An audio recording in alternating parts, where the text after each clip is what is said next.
메시지의 핵심이라고 하는 제목으로 함께 말씀을 나누도록 하겠습니다.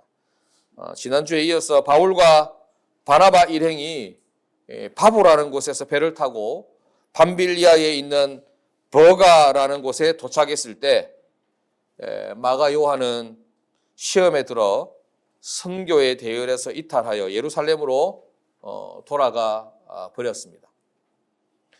그리고 바울과 바나바는 계속해서 선교 여행을 진행하여 비시디아 안디옥에 도달하여 안식일에 회당에 들어가 예배에 참여하게 되었습니다.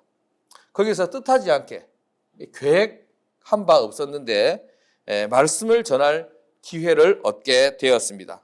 오늘 성경 15절 보니까 율법과 선지자의 글을 읽은 후에 14절부터 보겠습니다. 그들은 버가에서 더 나아가 비시디아 안디옥에 이르러 안식일에 회당에 들어가 앉으니라. 안식일에 회당, 오늘 쉽게 말하면 교회죠. 교회에 예배 드리러 갔는데 그 당시 유대인들이 모여서 예배를 드리고 또 말씀을 배우고 하는 곳이었는데 거기서 예배를 드리니까 15절에 보니까 율법과 선지자의 글을 읽은 후에 회당장들이 사람을 보내어 물어 이르되 형제들아. 여기서 말하는 형제들은 바나바와 바울이죠. 바울과 바나바에게 형제들아 이렇게 부르면서 만일 백성을 권할 말이 있거든 말하라 이렇게 설교를 부탁한 것입니다. 설교할 수 있는 기회를 준 것이죠. 여기서 율법과 선지자의 글을 읽었다라고 했는데 율법과 선지자의 글은 무엇을 뜻하겠습니까? 율법은 모세오경을 말하죠. 실력자가 나타났다. 정신 똑바로 차려야 되겠다. 여기서 말하는 율법은 모세오경을 말합니다. 그리고 선지자의 글은 선지서를 말하죠. 그러니까 이때는 지금 신약 성경이 기록되기 전이잖아요. 신약 성경이 다 기록이 되기 전에 구약 성경만 있던 시대였습니다. 그래서 율법과 선지자의 글이라고 말하면 물론 시가선은 빠졌지만 성경 전체를 다 읽었다고 말하는 건 아니고 다 읽으면 시간 엄청나게 걸리잖아요. 그래서 성경에 말씀하고 있는 내용, 그 회당장이 그때 성경을 읽는 것이 예배였어요. 그 당시는. 요즘에는 우리가 찬양도 하고 말씀도 읽고 설교도 듣고 기도도 하고 헌금도 같이 하고 이런 것들이 예배의 어떤 형식들이 이렇게 발전이 되어서 이렇게 오늘날 오게 되었는데 예전에는 그냥 선지자가 하나님 말씀 읽고 대언하고 성경을 읽으면 그것이 예배였단 말이죠. 또 그리고 우리가 처음에 1세기 예배에 대해서 우리가 배우고 함께 공부했던 바에 의하면 성화, 예수님의 글을 모르는 사람들이 많았기 때문에 읽어주고 듣고 또 예수님에 대한 행적에 대한 또 사역에 대한 그림들 이렇게 그려놓은 거 있으면 그것을 보고 설명해주는 이런 것들이 그 예배였단 말이죠. 우리는 까막눈이 아니고 글을 알잖아요. 글을 아니까 이제 성경을 같이 읽는 거예요. 성경을 같이 읽고 주일날 성경을 같이 읽었으니까 이제 집으로 돌아가서 어떻게 눈물의 영만 보는 게 아니고 성경도 보는 거지. 눈물의 영 보면서 우는 그 감정을 가지고 하나님 말씀을 읽으면 오늘 찬송 부르었던 것처럼 고난 받으시고 또 핍박 당하시고 우리를 위해 십자가에 죽으시고 예수님의 기사를 읽으면서 눈물을 흘리고 은혜를 받고 또 그것을 가지고 오늘 바울과 바나바가 비시디아 안디옥 회당에서 말씀을 전하는 것처럼 말씀을 전하는 이런 삶을 살아야 하는 줄로 믿습니다. 안디옥에서 회당에 가서 예배를 참여했는데 이 회당장이 바울과 바나바 좀 보니까 좀 괜찮은 사람들인 것 같아. 그래서 혹시나 이 사람들에게 뭔가 전할 말이 있습니까? 이렇게 물었습니다. 뜻하지 않게 말씀을 전할 기회를 얻게 되었습니다. 오늘 선교지에서 이 바울의 첫 번째 메시지, 첫 번째 예상하지 못했던 곳에서 예상하지 못했던 시간에 전하게 된 이 첫 번째 설교를 통해서 하나님께서 우리에게 주시는 은혜를 나눌 수 있도록 하겠습니다. 누군가 어떤 첫 번째 하는 말에는 의미가 있지 않습니까? 그죠?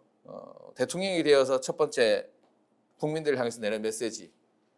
얼마 전에 지난주에 선거가 끝났는데 국회의원이 되어가지고 당선돼가지고 당선자로서 첫 번째 그 지역구 백성들에게 말하는 그 첫 번째 메시지 의미가 있지 않겠습니까? 바울과 바나바가 처음 선교 여행을 가서 첫 번째 전하는 메시지란 말입니다. 이 바울의 오늘 설교의 내용은 우리가 함께 다 읽었는데 네 부분으로 나눌 수 있습니다. 이 한 부분 한 부분을 우리가 함께 따라가면서 바울이 첫 번째 설교에서 핵심적으로 전하고자 하는 그 메시지가 무엇인지 우리 함께 살펴보도록 하겠습니다. 첫 번째 부분은 17절부터 22절까지 내용입니다.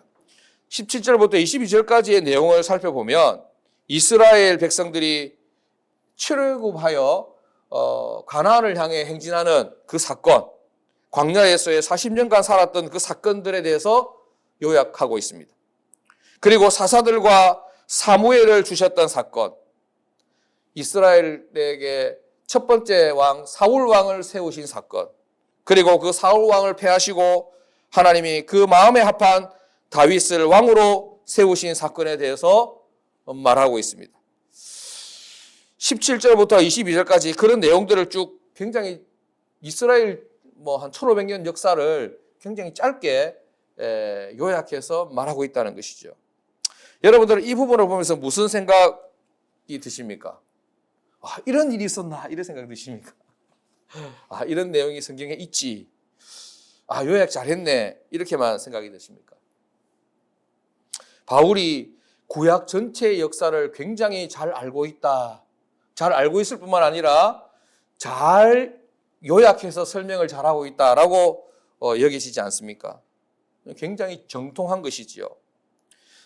사도행전 7장에 보면 스데반 집사님이 설교 한 편하고 순교를 당하는데 스데반 집사님의 설교도 이와 같습니다. 이스라엘 구약 이스라엘 전체의 역사를 압축해서 요약해서 보고 하는 게 아니고 다 외워진 상태죠. 다 알고 있는 상태죠. 그래서 버튼 딱 누르니까 줄줄줄줄 흘러나오는 것입니다.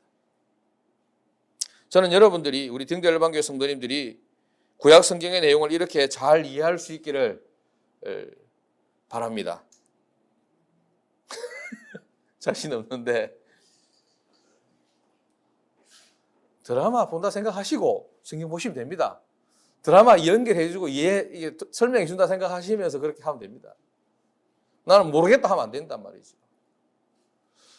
우리 기독교 신앙은 덮어놓고 믿는 신앙이 아닙니다. 성경책을 펴놓고 읽고 듣고 배우고 또 알게 되어서 깨닫고 감동을 받고 그것으로 또 내가 누군가에게 전달하고 선포하고 알려주는 그런 신앙이 바로 기독교 신앙인 줄로 믿습니다. 목사는 가르칠 의무가 있지만 우리 성도님들은 배워야 할 의무도 있습니다. 그래서 교회 열심히 나가고 집사가 되고 권사가 되고 이렇게 됐는데 성경에 대해서 이야기하자고 하면 나는 모르겠다 우리 목사한테 물어봐라 이래 이야기하면 안 된다 이 말이죠. 다 아셔야 되는 것입니다.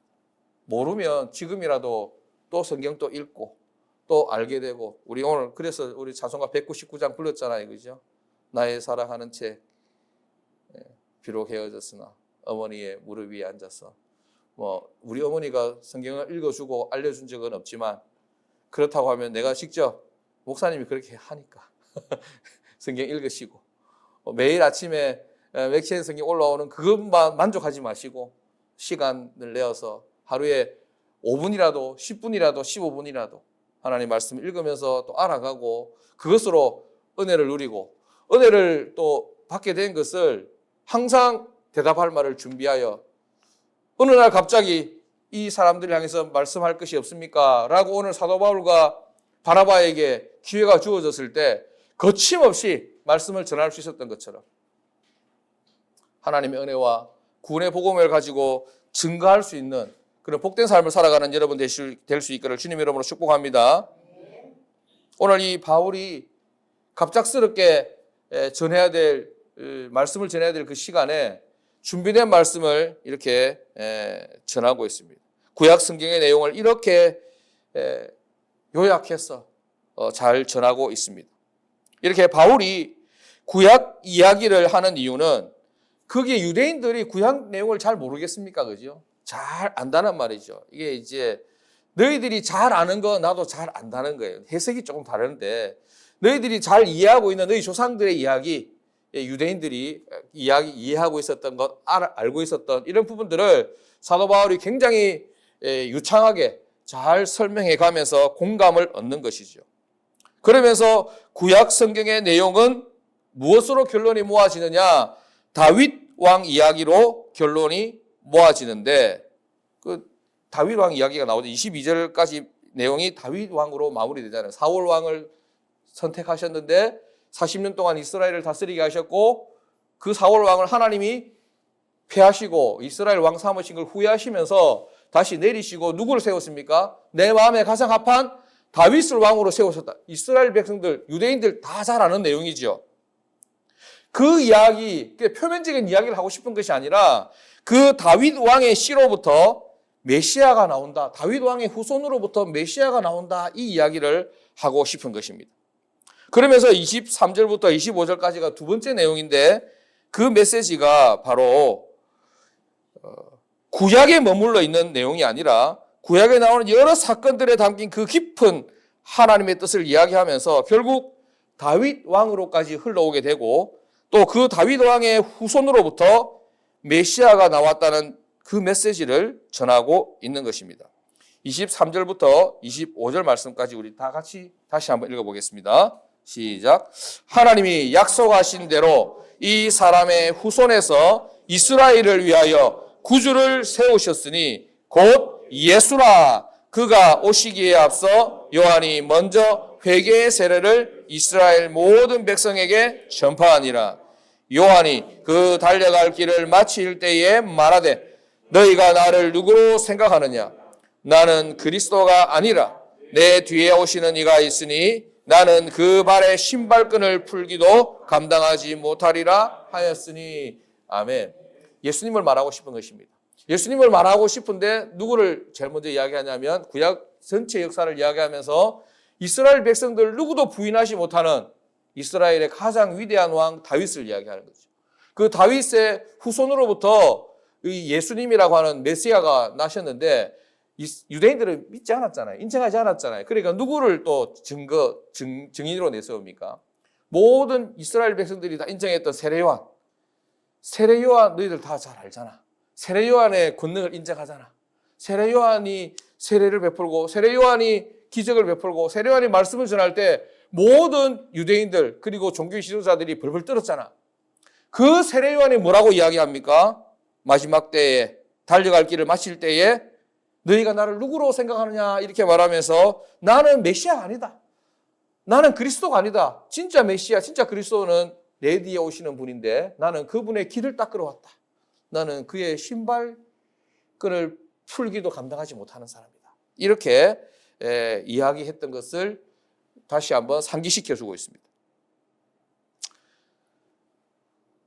사도 바울은 BCD 안디옥 회당에서 자기에게 설교에 대한 기회가 주어졌을 때 그 첫 번째 메시지의 핵심을 어디에 초점을 맞추고 있냐면 예수 그리스도께 초점을 맞추고 있습니다. 예수 그리스도를 말하고 싶은 것입니다. 예수님에 대한 소개를 하고 싶었던 것입니다. 기회를 얻든지 못 얻든지. 이날만 사도 바울이 예수님을 소개한 것이 아니라 그 이후에 사도 바울의 모든 선교 여행의 삶을 보고 모든 전하는 메시지의 내용들이 다 어디에 관한 것입니까? 예수님에게 관한 것이었습니다.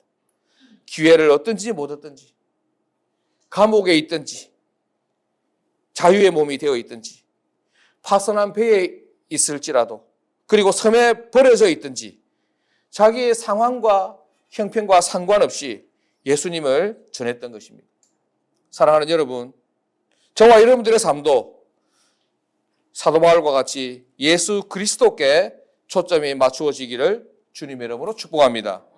그것이 참된 인생의 목적이요 의미인 것입니다.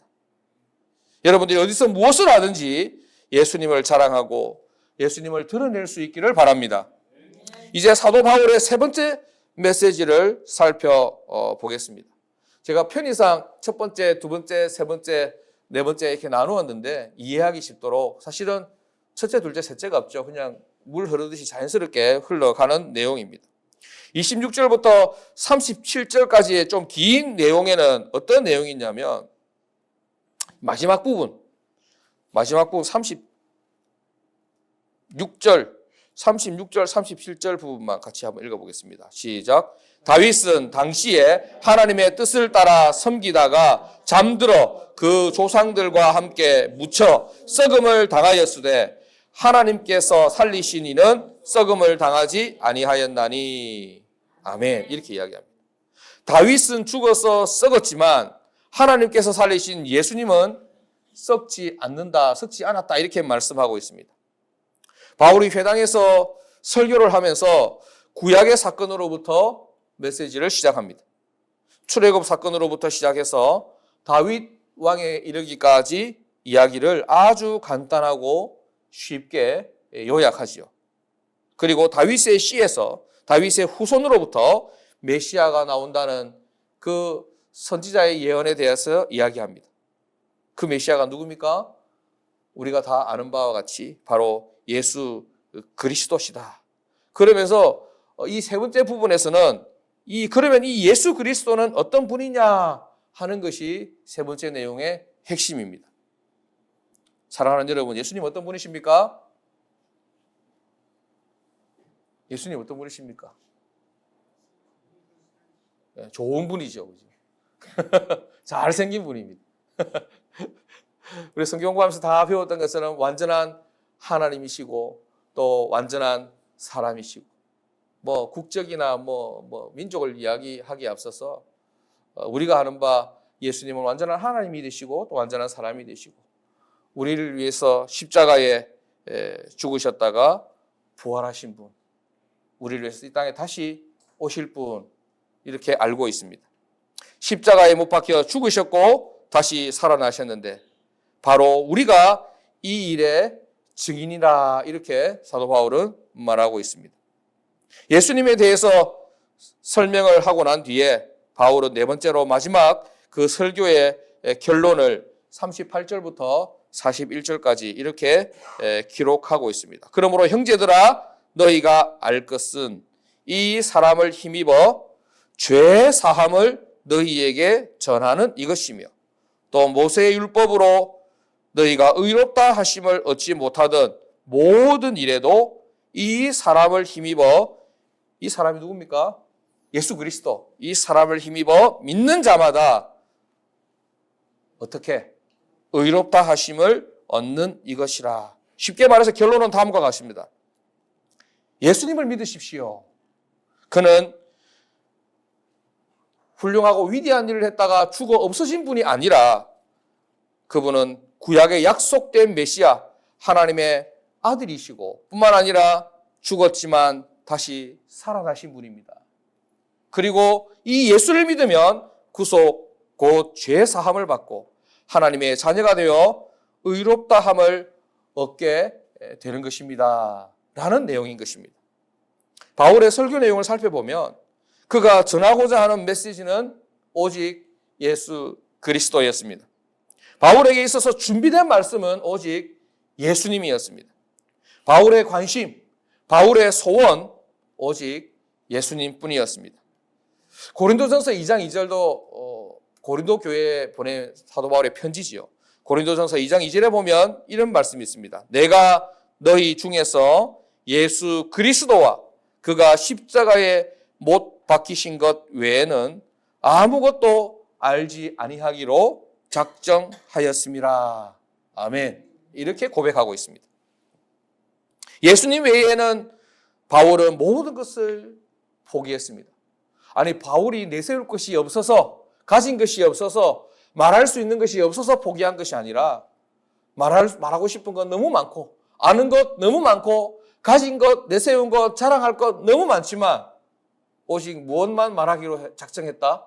예수님만 증거하고 예수님만 자랑하고 예수님만 소개하고 예수님만 선포하기로 작정했다라는 말씀이죠. 예수 그리스도 외에는 나는 나의 가진 모든 것을 분토로 여기고 배설물로 여기겠다 이렇게 고백했습니다. 사랑하는 여러분, 저와 여러분들도 그렇게 고백하고 살 수 있기를 주님 이름으로 축복합니다. 결혼을 하더라도 예수님을 위해서 하고, 아니 독신으로 살더라도 주님을 기쁘시게 하기 위해서 독신으로 살아가고자 결심하는 여러분 되시기를 축복합니다. 좋은 직장을 가지기 위한 그 목적이 주님을 영화롭게 하기 위한 것이 되기를 소원합니다. 예수님을 위해서 사업을 확장하는 여러분 되시기를 바랍니다. 공부하는 것도, 성공하고자 하는 것도, 좋은 집으로 이사가고자 하는 것도 모든 이유가 예수님 때문이어야 할 줄로 믿습니다. 살아도 주를 위해서 살고 죽어도 주를 위해서 죽겠다라고 고백했던 사도 바울의 고백이 저와 여러분들의 고백이 될 수 있기를 축복합니다. 주님을 위해서라면 내가 제일 잘하는 게 이건데 이거 내가 내려놓을 수도 있습니다 라고 고백할 수 있고, 우리 찬송 불렀던 것처럼 아골 골짝 빈들에도 복음 들고 가겠습니다. 우리가 다 선교사는 아니지만 내가 주님을 위해서 살아가는 인생을 그렇게 복음 전하는 삶, 또 선을 행하는 삶, 또 그렇게 주님의 뜻을 이루는 삶을 살아가겠습니다 고백할 수 있는 여러분 될 수 있기를 바랍니다. 그래서 주님을 사랑하고 주님을 위해서 살아가는 여러분들을 통해서 여러분들의 가정과 또 기업과 우리가 사는 이 지역과 민족과 열방을 회복시키시고 새롭게 하는 놀라운 은혜가 우리 삶 가운데 나타날 수 있기를 주님의 이름으로 축복합니다. 기도하시겠습니다. 하나님 아버지,